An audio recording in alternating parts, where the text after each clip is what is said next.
Nah, di dalam membuat objek geometri, kita akan mempelajari beberapa shortcut. Yang pertama adalah line. Di sini shortcut-nya adalah L. Nah, line ini dia merupakan garis-garis yang kita bisa buat secara bersambung namun segmennya terpisah. Lain halnya dengan polyline, kita akan melihat bahwa polyline ini walaupun dibentuknya titik per titik ya, namun garisnya tetap tersambung satu dengan yang lainnya.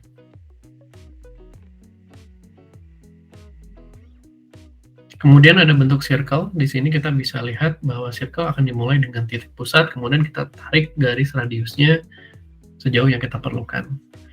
Bentuk berikutnya ada arch, ya, arch ini shortcutnya ARC, itu dibentuk dari 3 titik. Kemudian ada bentuk rectangle atau square, ya, shortcutnya REC, di mana kita bisa menentukan panjang kali lebarnya menggunakan perintah add.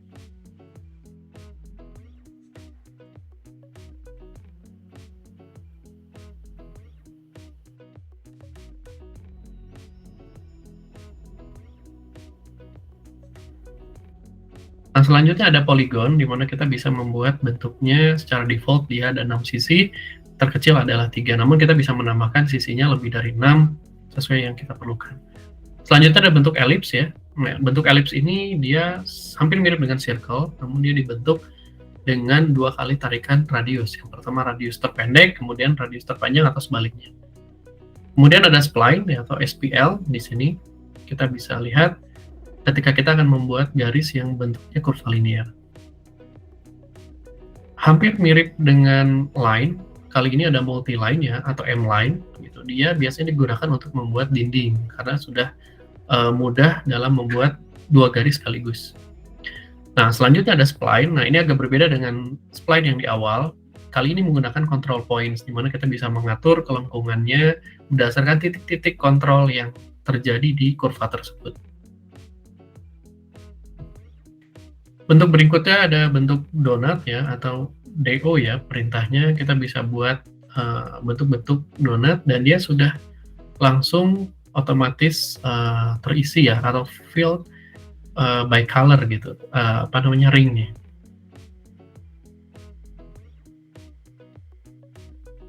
Bentuk berikutnya adalah revision cloud. Nah, revision cloud ini adalah objek yang sangat penting, biasanya digunakan untuk ada catatan-catatan penting di dalam gambar kerja, itu kita bisa menggunakan revision cloud.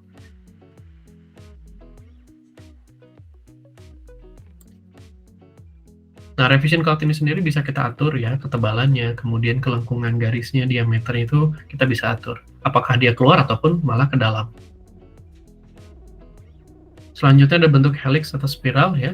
Di sini shortcutnya SPI.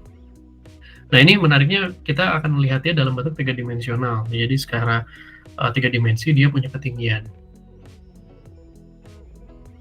Nah, ada juga 3D polyline atau 3D pole ya, shortcutnya itu juga sama kasusnya. Kita bisa lihat dan bisa modifikasi dia di dalam koordinat 3 dimensi tentunya.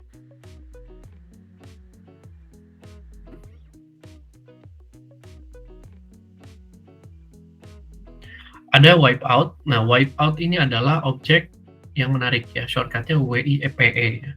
Di mana wipeout ini biasanya digunakan untuk menutup bagian dari objek tertentu. Jadi kita misalkan di sini kita contohkan, kita akan menutup bagian dari objek multiline dan dia bisa tertutup sesuai dengan frame wipeout yang kita buat. Nah, selanjutnya ada construction line atau XL ya, di sini perintahnya. XL ini biasanya dibuat untuk sebagai garis panduan, dan ini umum sekali digunakan di dalam menggambar sebuah gambar kerja tentunya di AutoCAD. Karena ini merupakan standar yang biasa digunakan atau panduan dasar lah yang bisa digunakan sebagai garis bantunya.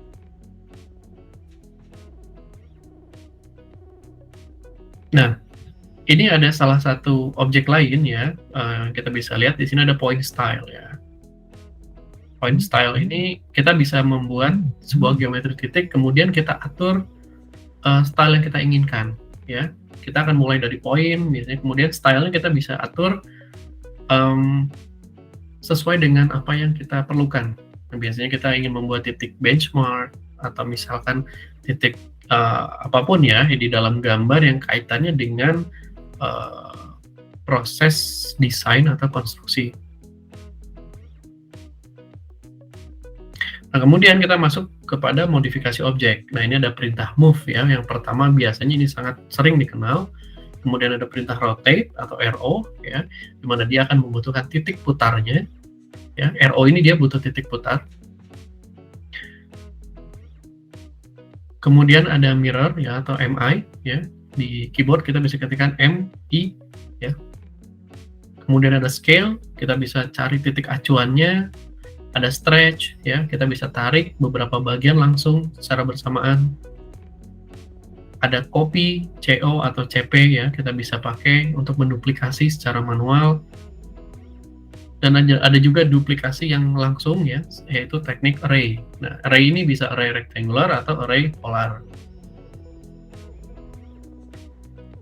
Nah, array rectangular sendiri kita bisa atur jumlah yang panjang dan lebarnya, itu kita bisa atur jumlahnya.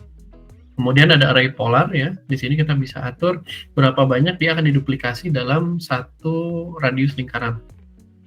Nah, titik acuan ya kita bisa pilih, dan start untuk dia berputarnya juga kita bisa pilih dimanapun.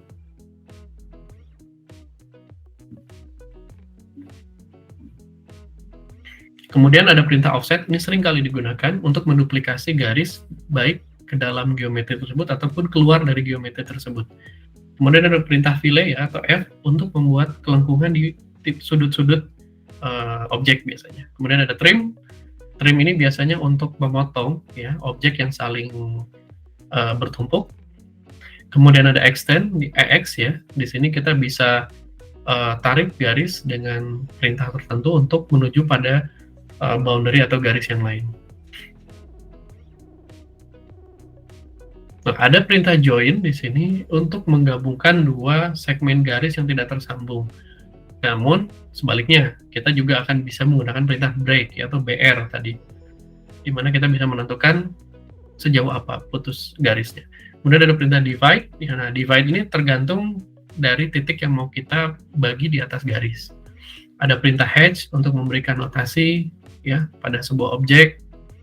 Nantinya akan lebih sering digunakan di gambar kerja. Nah, kemudian ada perintah align. Align ini biasanya untuk kita merapihkan objek-objek sesuai dengan acuan tertentu. Kemudian ada lengthen ya untuk memperpanjang garis yang kita mau buat.